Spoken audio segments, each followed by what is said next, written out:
All of Washington spent the entire week talking about the bombshell report in The Atlantic, alleging that FBI Director Kash Patel has been erratic, impulsive, frequently inebriated, and often absent from the job, raising a basic question: who's actually running federal law enforcement right now? The Atlantic reporter Sarah Fitzpatrick interviewed more than 24 sources, including current and former FBI officials, to undergird the facts in the story. More and more, he looks like yet another sign of a Trump administration crumbling from within. I always knew we were going to be talking about a drunk Trump official. I just thought it was going to be Hegseth.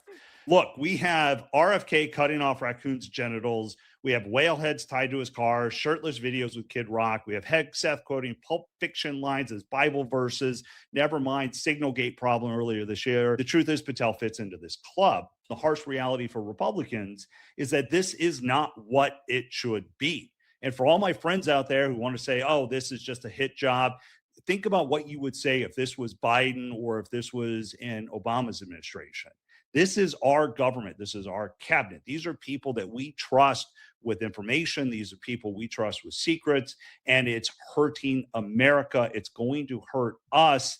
And the fact that we're just turning a blind eye to it is going to be a real problem for us as a country. Patel made the classic Trump move of saying, I'm going to file a defamation lawsuit, which is promptly going to be dismissed, as was the suit that he fired against an MS Now commentator who pointed out that he's more frequently to be found in bars than actually at his desk. The judge was like, obviously, he's making fictitious comparison. No one believes that that's literally true. Suit dismissed. You're going to see the same thing here. It's the same thing Trump comes up with because a defamation lawsuit is the last refuge of a scoundrel. But the bigger pattern that this starts off, and we're going to get into more and more in the 5 stories that are all connected by a common theme this week, is this is a sign of a government that was never intelligently constructed. There was never an agenda. There was never a governing plan. They put a bunch of cosplaying lunatics who were totally unqualified for the job into positions of immense power. And what happened? Once they're there, they start crumbling and they start falling apart. And you're seeing the dissipation of the entire government. It's a pattern we're going to continue to see. And that's what happens when the chaos starts emanating from the very center. Trump has already fired Kristi Noem. Trump already fired Pam Bondi. And this week, the Labor Secretary, Lori Chavez de Rimmer, resigned. Now, there's rumors that Trump has told Tulsi Gabbard she must resign by the midterms. It's obvious they all have one thing in common, and we want to say it's a war on women, but no, it's that they are all completely incompetent. There's a separate report that came out this week from Republicans in the Senate that if you're a cabinet official thinking of pursuing a new professional opportunity, now's the time to move on because the Senate is going to be a mess. It's a funny connection.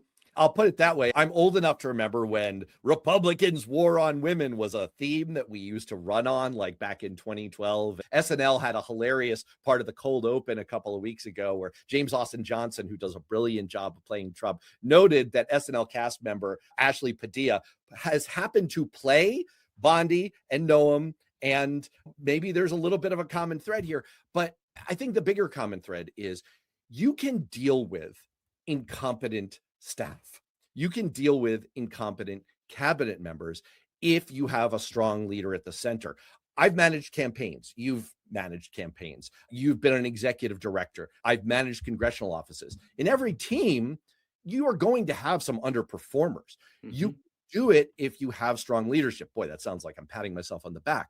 You can do it. Susie Wiles, the White House Chief of Staff, is widely reputed to be very competent, but there's only so much you can do if the ultimate boss is coming apart at the seams. This is a leader whose grip on power is slipping. He barely had it to start with. The chickens are coming home to roost, and I expect more dominoes are going to continue to fall. I expect more heads to roll. Trump sees the writing on the wall. The bloodbath is coming. And you saw this kind of instability within the cabinet, the same turbulence going to an entirely separate branch of government, the Congress. We saw several resignations this week. Representative Eric Swalwell, a Democrat, Representative Tony Gonzalez, a Republican, Representative Sheila Phyllis McCormick, also a Democrat, and a cloud hanging over Republican Corey Mills, who's under heavy pressure to resign and facing calls of expulsion. This is part of the reason when you get, at least on my side, this Trump aligned mess as we're going through these primaries and you're getting them into Congress, they are flawed candidates that in any other era probably doesn't make it through. But in the era of Trump, we're starting to get them. Now, look, we can all agree that every one of them should be out of Congress. If the charges are true or even remotely true, they should not be representing anyone. No one is suggesting that it's Donald Trump's fault that Eric Swalwell is an alleged serial sexual harasser and possibly worse.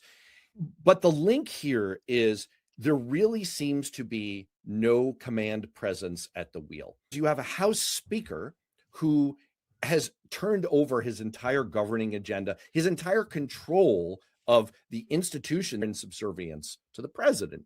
He doesn't have an independent agenda, and he doesn't really have independent governing authority. He's not a strong presence like Nancy Pelosi was, like Sam Rayburn was 70 years ago. When you see this kind of internecine warfare between Mills and Mace, when you have members of Congress sniping at each other, even within their own party, it's a sign that there's a deeper dysfunction going on under the surface.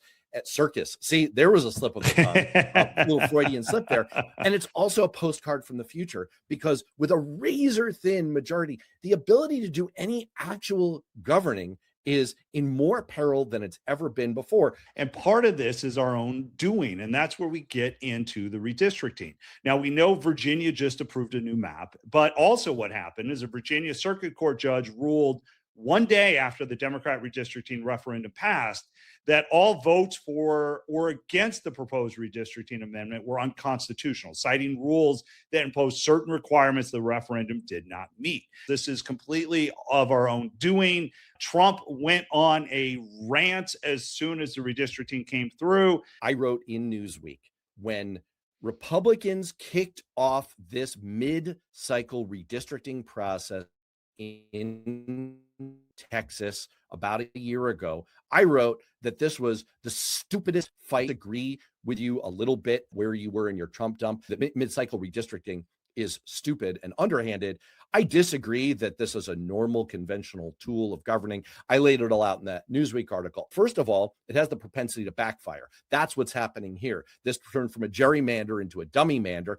The most recent projections, especially if this Virginia redistricting goes through, after all the redistricting wars that Republicans kicked off, concluded across all the states, it's going to turn into a net gain of between 2 and 6 seats for Democrats. So they shot themselves in the foot with it. But the thing that really frosts me is that when you go to the nuclear option, as Republicans did with this dirty, underhanded, predatory gerrymandering scheme, Democrats are left in a position of, let's just bring a knife to a gunfight. Let's just hope that they're merciful with us, or we can fight fire with fire, which means we do in Virginia that which we claim to be against, which makes us seem hypocritical, but it's the only way to fight back, or we lose, because that's the reality of politics. It's a race to the bottom, and it seems like somehow Trump and his Republican Party have managed to lose it. And here's what nobody is talking about, and this is what is extremely important. You're diluting Republican districts. And so in each of these, you may make it look like you've got more Republicans,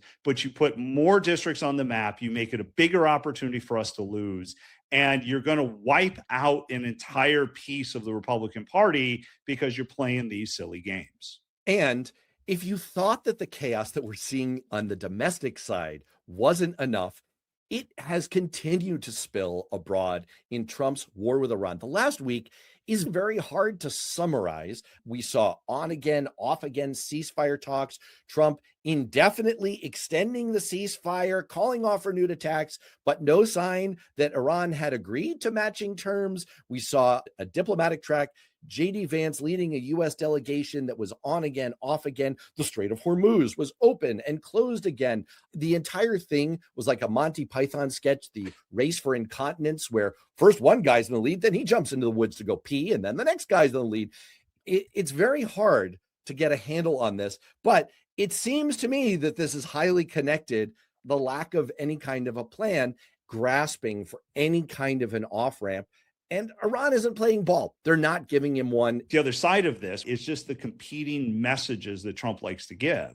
And the number one out there is gas prices and whether they're going to come down and is this war over. A Pentagon source has told lawmakers that the strait could be closed for 6 months. That's a disaster. But Trump's still out there saying, no, these gas prices are going to fall down. It's going to be down below $3. The reality is, the longer this thing happens, the longer this continues to unfold, the longer the strait is closed, the more damage it's doing to the American economy. And it's one of the key factors that's going to get into this bloodbath Republicans are going to see in November. Just to tie back to your gas price theme, there was a Republican confab that was Susie Wiles presenting, and she presented a strategy to Republicans this week of, we have to attack Democrats. That's our strategy for the midterm. Let me tell you something, as a former campaign manager and congressional chief of staff, I've been on the other side of this, of a White House telling us, okay, we have to go on offense. We have to attack. When that was 2010, right before the midterm shellacking the Democrats underwent. And it's a clear sign of a party that knows it has nothing to run on and no defense for their own positions. Therefore, the only avenue left is attack. That's the only way out, is to try to go on offense, because there's nothing you can say to defend your own side.